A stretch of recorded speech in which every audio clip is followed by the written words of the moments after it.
Balat ng radyo. Isang magandang morning sa inyong lahat! Ako pa rin po nag-iisang girlfriend mo sa radio.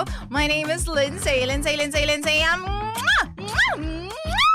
Makulit, pero may puso. Handang makinig sa mga kwento mo. Alam mo, feeling ko kailangan mo na siyang iwan kasi it doesn't make sense. Ang kwento sa lihim ng liham.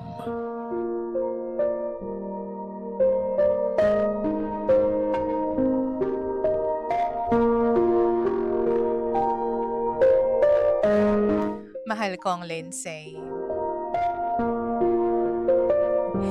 Hindi ko po inakalang iibig muli ako sa kabila ng lahat ng naramdaman kong sakit. Pero this time, susugal ulit ako. Susubukan ko ulit. Ako nga pala si Celine. Isang single mom of 3, 39 years old, at sa ngayon nakatira po ako dito sa UAE. Umalis po ako ng Pilipinas para makipagsapalaran at makalimot sa nangyari sa amin ng ex ko.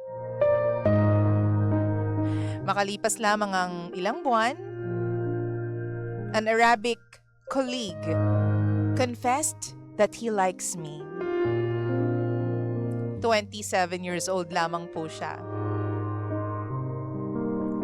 Nung panahon na yon, nasa 30 years old na ako.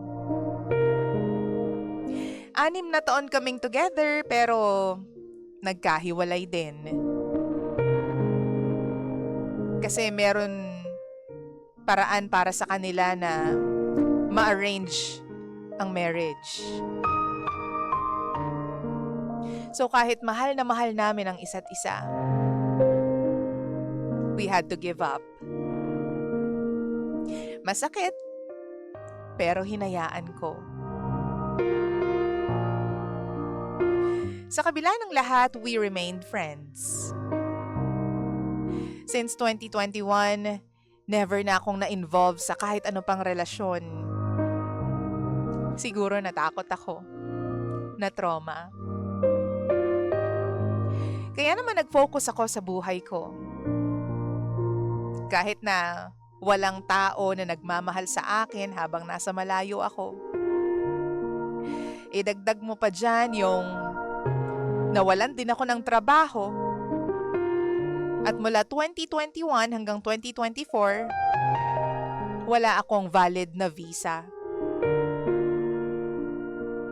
Then last December 2024, amnesty came and my visa was done under freelance. Taong 2025, naghanap na ako ng trabaho at nagplano na ng sariling negosyo. Meron akong isang follower sa social media na laging nag-heart sa mga post ko. Kaya naman, nag-heart ako isang beses sa pinost din niya, daan para makapagpasalamat ako sa kanya. Sa lahat naman ng followers ko na mabait sa akin, ginagawa ko yun. Pagkatapos ng chat namin, hindi na napigilan. Nagsunod-sunod yung updates namin sa isa't isa. Tapos minsan nagvi-video call pa kami.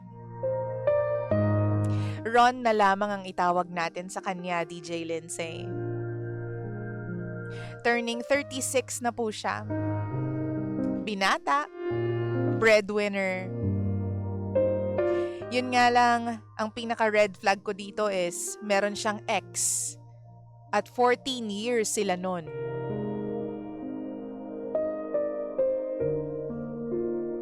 Pagpunta niya sa UAE, nagkita kami. Kwentuhan. Kahit mga walang kwentang usapan, okay lang. Basta magkasama kami. Palagi kaming nagkikita tuwing day off ko para mag-coffee at mag-usap ng mag-usap. Until one day, nakalimot kaming dalawa, pero pareho naming ginusto.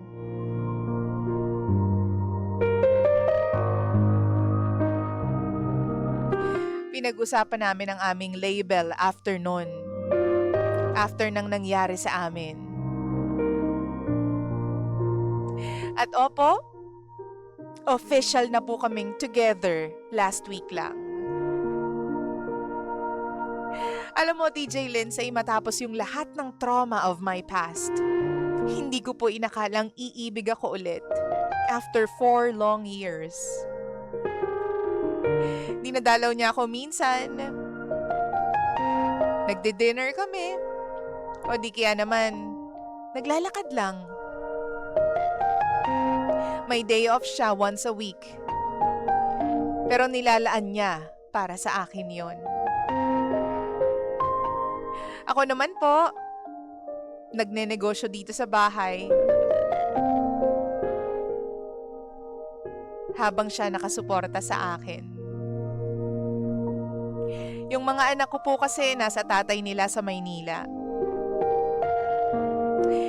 Umaasa at nagdarasal ako, DJ Lindsay, na sana pagkatapos ng masakit na nakaraan ko, sana bigyan naman ako ni Lord ng masayang future kasama itong si Ron. I hope this time I win.